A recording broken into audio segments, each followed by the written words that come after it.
ଟିକେ ଦେଖା ଯାଉନାହାନ୍ତି। ଆଜି ପରା ଭରତ ମୁନିଙ୍କ ବିଷୟରେ ଆଲୋଚନା କରିବାର ଥିଲା, ଏଯାଏଁ କେହି ଆସିନାହାନ୍ତି। ହଉ, ମୁଁ ମଞ୍ଚଟା ସଫା କରିଦିଏ।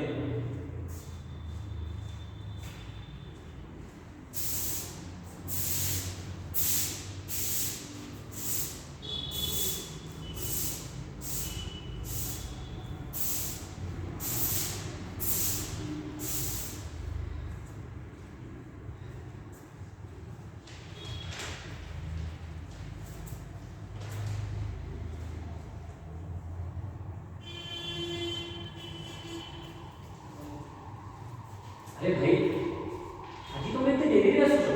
ये कौन बना तो कामटे रहला तो देरी ए तमे जोडे नाट्यकारी आजी बळी दिनरे कोन देरी रे आसो? आज कौन आजी मोरा भरत मुनि विषय आलोचना करबा थिला। अच्छा मो जाने हाउ जाने कि कौन करबी जे ए भरत मुनि के अरे अरे अरे, तमे जोडे नाट्यकार परा अब कोन तमे जानि भरत मुनि के? महर्षि भरत मुनि हेउछंती नाट्य शास्त्र रचयिता। आज तांकर विषय आलोचना कर आसो। हां चलो।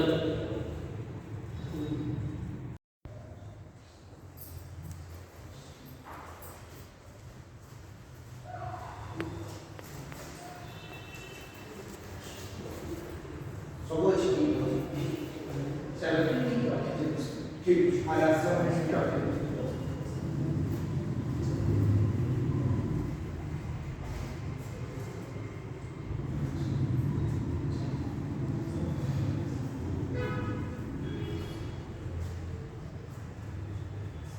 मुनिवर प्रणाम प्रणाम प्रणाम बस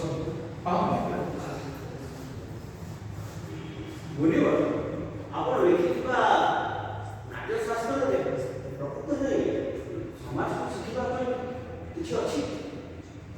निश्चित भाव अच्छे लिखिथिबा नाट्यशास्त्र ए समाज ए प्रकृतिर जेते सब कला जेते सब प्रदर्शनी शैली अच्छे से प्रदर्शनी शैली द्वारा ए समाज दर्शक ए समाज पाई ए लोकंक पाई गोटे भाव आदान प्रदान ए सब ऊपर लिखाई ए नाट्यशास्त्र मुनिवर ताहारी नाट्यशास्त्र रे प्रत्येक तथ्य प्रत्येक समाज प्रकृतिर तथ्य को कोन कला प्रदर्शित होई परिबे दर्शक मान सम्मुखरे?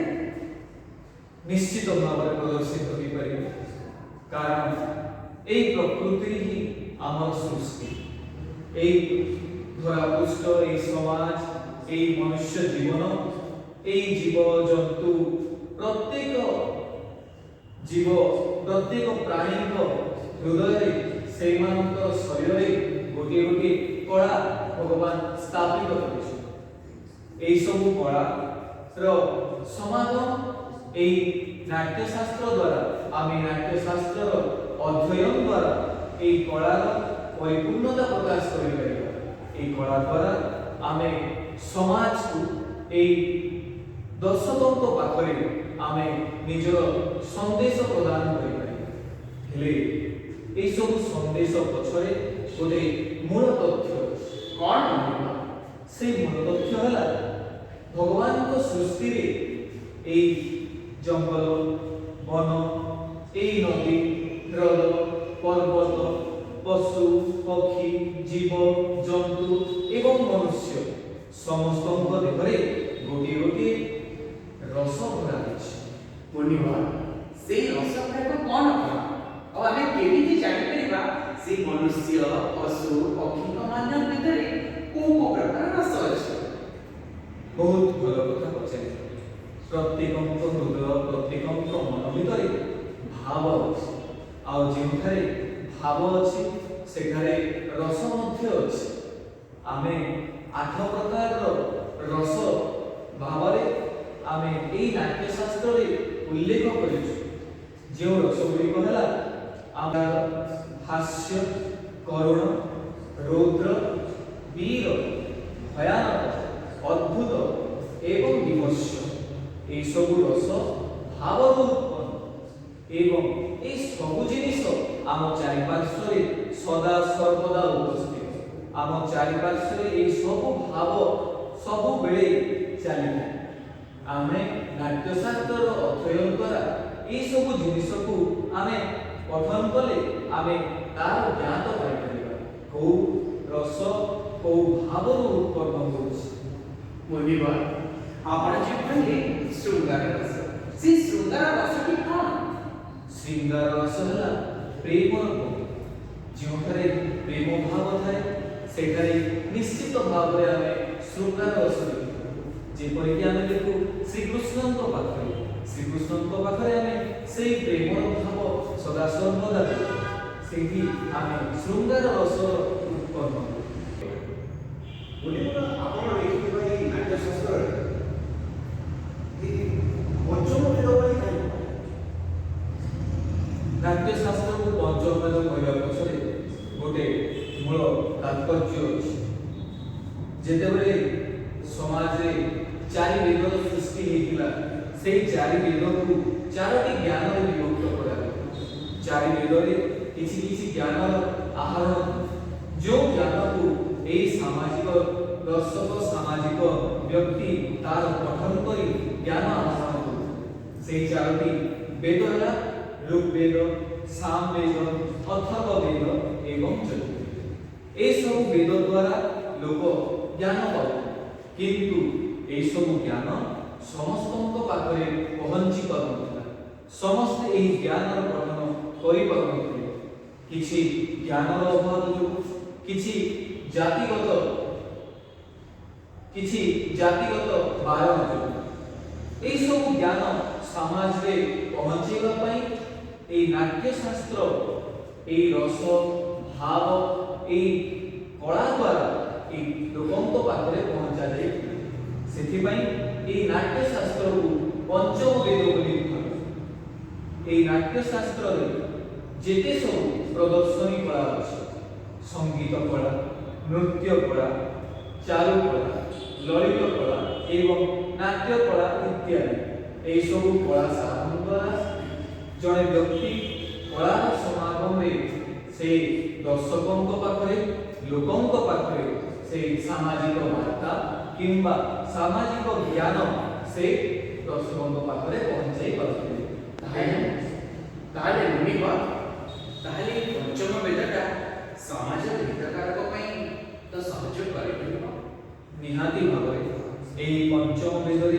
सर्व ज्ञान धारण अछि एई पंचम वेद द्वारा आमे समाज को गोटे नुआ ज्ञान दे परिबा नुआ दिगरे गति कराई परिबा आ सेई सबरो काम एई कला साधक मान जणे कला साधक हेले केवल जैसे मंच ऊपर नाटक किंबा नृत्य किंबा संगीत परिवेशन करिबा नुहे गोटे कला साधक हेले से प्रथमे गोटे भल कलाकार हवा निहाती जरूरी से समाज को किछि भल वार्ता जोगेबा निहाती जरूरी से समाज रो हित कार्य करिबा निहाती जरूरी ए सब रो पुंखानुपुंख भावरे ए नाट्य शास्त्र रे अध्याय भावरे सब जिनिस उल्लेख करा अछि एवं जेतेबेले आमे गोटे गोटे कला साधक होछु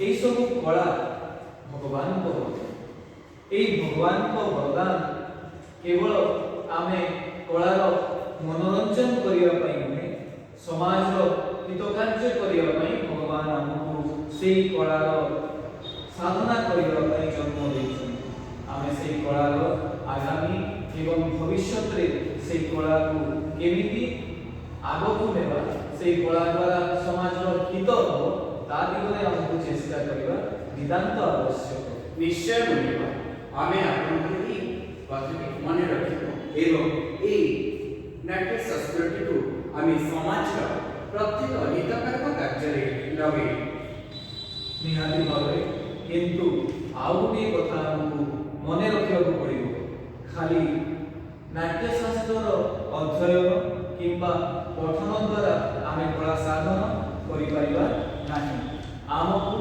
आम प्रकृति आम समाज सहित जोड़ाक पड़ो आम प्रकृतिर वार्ता को प्रथमे आमको ग्रहण करने पड़ो एवं ତାକୁ ପରିବେଷଣ କରିବା ପାଇଁ ଆମକୁ କୌଣସି ମଞ୍ଚ ଆବଶ୍ୟକ ନୁହେଁ। ମଞ୍ଚର ବିଭକ୍ତିକରଣ ମଧ୍ୟ ମୁଁ ଏହି ନାଟ୍ୟଶାସ୍ତ୍ରରେ ଉଲ୍ଲେଖ କରିଛି। ଭିନ୍ନ ଭିନ୍ନ ପ୍ରକାରର ମଞ୍ଚରେ ଆମେ ଦର୍ଶକଙ୍କ ସହିତ ଜ୍ଞାନର ଆଦାନ ପ୍ରଦାନ କରିପାରିବା। ଯେତେବେଳେ ପର୍ଯ୍ୟନ୍ତ ଆମର ଭାବ ଆମର ରସ ଦର୍ଶକଙ୍କ ମନ ହୃଦୟକୁ ନ ଛୁଇଁଛି ଆମ କଳା ସାଧନାରେ ତ୍ରୁଟି ଅଛି ବୋଲି ଆମେ ଜାଣିବା। ଠିକ୍ ଅଛି ମଣିବ। ତାହେଲେ ଆମକୁ ଏବେ ବିଦାୟ ଦେବେ। ପ୍ରଣାମ। ପ୍ରଣାମ ମଣିବ। ଯିବା।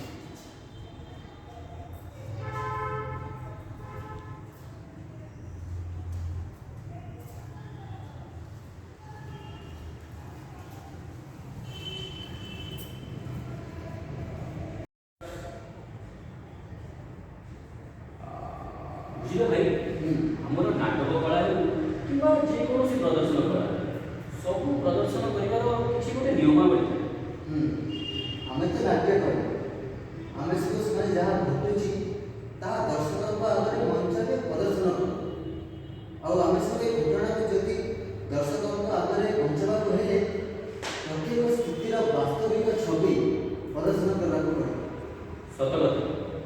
ହେଲେ ଆମକୁ ଧ୍ୟାନ ଦେବାକୁ ପଡ଼ିବ ଯେ ନାଟକ ହେଉ, ଚଳଚ୍ଚିତ୍ର ହେଉ କିମ୍ବା ଯେକୌଣସି ପ୍ରଦର୍ଶନ କଳା, ଆମକୁ ପ୍ରଦର୍ଶନ କରୁଥିବା ସମୟରେ କୌଣସି ପ୍ରକାର ନକାରାତ୍ମକ, ଅଶାଳୀନ କିମ୍ବା କୌଣସି ଏମିତି ଦୃଶ୍ୟ ଯାହାଦ୍ୱାରା କି ଆମ ଦର୍ଶକ, ଯେଉଁ ଦର୍ଶକଙ୍କ ମଧ୍ୟରେ ଛୁଆଠାରୁ ଆରମ୍ଭ କରି ବୃଦ୍ଧ ପର୍ଯ୍ୟନ୍ତ ସମସ୍ତ ବର୍ଗର ଲୋକ ଥାନ୍ତି, ତାଙ୍କ ବାସ୍ତବିକ ଜୀବନରେ କୌଣସି ନକାରାତ୍ମକ ପ୍ରଭାବ ଯେମିତି ନ ପଡ଼େ, ସେଥିପାଇଁ ଆମ ନାଟକ ପ୍ରଦର୍ଶନ କରୁଥିବା ସମୟରେ ଆମକୁ ବହୁତ ଶୃଙ୍ଖଳିତ ଢଙ୍ଗରେ ଏହି ପ୍ରଦର୍ଶନଟା କରିବାକୁ ପଡ଼ିବ। ହଁ, ବହୁତ କିଛି ଶିଖିବା କଥା କହିଲ। ମୁଁ ଆଜି ଭରତମୁନିଙ୍କ ନାଟ୍ୟଶାସ୍ତ୍ରର ଅଧ୍ୟୟନ ଆରମ୍ଭ କଲି। ନିଶ୍ଚିତ ଭାବରେ ଆମ ସମସ୍ତଙ୍କୁ ଏହି ନାଟ୍ୟଶାସ୍ତ୍ରର ଅଧ୍ୟୟନ କରିବା ଉଚିତ, ଯାହାଦ୍ୱାରା କି ନାଟକ ପ୍ରଦର୍ଶନ କରିବା ଦ୍ୱାରା ଦର୍ଶକଙ୍କ ବାସ୍ତବିକ ଜୀବନରେ କେମିତି ଗୋଟିଏ ସକାରାତ୍ମକ ଊର୍ଜାର ଯାପନ ହେବ ତାହା ଆମେ ଜାଣିପାରିବା। କ'ଣ ବୁଝୁଛୁ? ହଁ ଭାଇ, ଭଲ କହିଲ। ତାହେଲେ ଯିବା। ଯିବା। ଚାଲ।